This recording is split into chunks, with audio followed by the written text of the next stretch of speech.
Hello guys, movements വിത്ത് ഡയമണ്ട്സിൻ്റെ പുതിയ വീഡിയോയിലേക്ക് എല്ലാവർക്കും സ്വാഗതം. ഇവിടെ കോളിഫ്ലവർ ഹേറ്റേഴ്സ് ഉണ്ടോ? എങ്കിൽ this video is for you guys. ഒരു പ്രാവശ്യമെങ്കിലും കോളിഫ്ലവർ ഇങ്ങനെ ഉണ്ടാക്കി നോക്കൂ, പിന്നെ നിങ്ങളും കോളിഫ്ലവറിനെ പ്രണയിക്കാൻ തുടങ്ങും. അപ്പോൾ എങ്ങനെയാണ്, നേരെ വീഡിയോയിലോട്ട് പോയാലോ? ആദ്യം തന്നെ നമുക്ക് കോളിഫ്ലവർ നന്നായിട്ട് ചെറുതായി മുറിച്ച് കഴുകിയെടുക്കാം. ഞാനിവിടെ 200 ഗ്രാം കോളിഫ്ലവറാണ് ഉപയോഗിച്ചിരിക്കുന്നത്.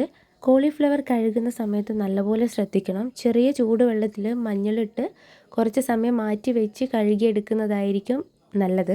അപ്പോൾ നമുക്ക് കോളിഫ്ലവർ മസാല ഉണ്ടാക്കിയെടുക്കുന്നതിന് ആവശ്യമായിട്ടുള്ള പച്ചക്കറികൾ അരിഞ്ഞ് മാറ്റി വയ്ക്കാം. ഇതിനായി നമുക്ക് 2 മീഡിയം സൈസ് വലിയുള്ളി, ഒരു തക്കാളി, 2 പച്ചമുളക്, പിന്നെ നമുക്ക് 1 ടീസ്പൂൺ ജിഞ്ചർ ഗാർലിക് പേസ്റ്റ് എന്നിവയാണ് വേണ്ടത്. ഇനി നമുക്ക് മസാല ഉണ്ടാക്കിയെടുക്കുന്നത് എങ്ങനെയാണെന്ന് നോക്കാം. ആദ്യം തന്നെ നമുക്ക് കുക്ക് ചെയ്യാൻ എടുത്തിരിക്കുന്ന പാത്രം ചൂടായി വരുമ്പോൾ അതിലേക്ക് വെളിച്ചെണ്ണ ഒഴിച്ച്, വെളിച്ചെണ്ണ ഒന്ന് ചൂടായി വരുമ്പോൾ നമുക്കതിലേക്ക് കുറച്ച് കറിവേപ്പില ഇട്ട് കൊടുക്കാം. അതിനുശേഷം നമ്മൾ നേരത്തെ അരിഞ്ഞു വെച്ചിരിക്കുന്ന വലിയുള്ളി നമുക്കിതിലേക്ക് ചേർത്ത് കൊടുക്കാം. ഉള്ളി നമുക്ക് നല്ലപോലെ വഴച്ചെടുക്കാം. ഉള്ളി ചെറുതായിട്ടൊരു ബ്രൗണിഷ് ഷെയ്ഡിലേക്ക് വരുമ്പോൾ നമുക്ക് അതിലേക്ക് അരിഞ്ഞു വെച്ച പച്ചമുളകും ജിഞ്ചർ ഗാർലിക് പേസ്റ്റും കൂടെ ചേർത്ത് നന്നായിട്ട് ഇളക്കി കൊടുക്കാം. ഇനി നമുക്കിതിലേക്ക് 1/2 ടീസ്പൂൺ പെരിഞ്ജീരകം കൂടെ ചേർത്ത് കൊടുക്കാം.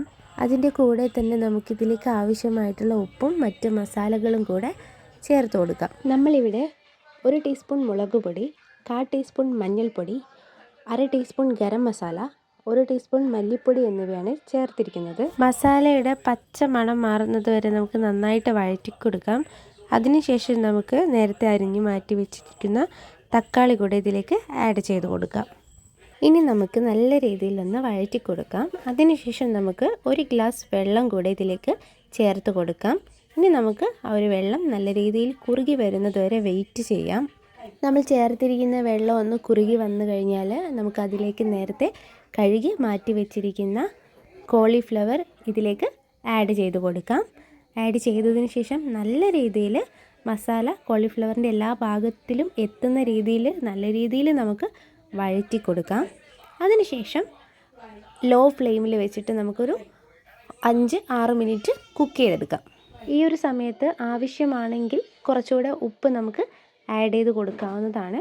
അതുപോലെ നമ്മൾ വളരെ കുറച്ച് എരിവ് മാത്രമേ ഇതിലേക്ക് ചേർത്തിട്ടുള്ളൂ. അതുകൊണ്ട് തന്നെ കുരുമുളക് പൊടി ഇതിലേക്ക് നമുക്ക് ആഡ് ചെയ്ത് കൊടുക്കാം. ഞാനിവിടെ ഒരു 1/2 ടീസ്പൂൺ കുരുമുളക് പൊടിയാണ് ചേർത്ത് കൊടുത്തിരിക്കുന്നത്. അത് നിങ്ങളുടെ ആവശ്യത്തിനനുസരിച്ച് നിങ്ങൾക്ക് കൂട്ടുകയും കുറയ്ക്കുകയും ചെയ്യാവുന്നതാണ്.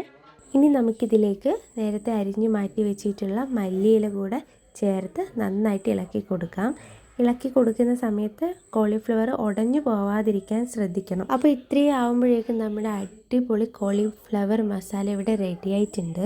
നിങ്ങളെല്ലാവരും വീട്ടിൽ ട്രൈ ചെയ്ത് നോക്കണം. നിങ്ങളുടെ അഭിപ്രായങ്ങൾ കമൻറ്റ് ചെയ്യണം. അപ്പോൾ നമുക്ക് പുതിയൊരു വീഡിയോ ആയിട്ട് വീണ്ടും കാണാം. ബൈ.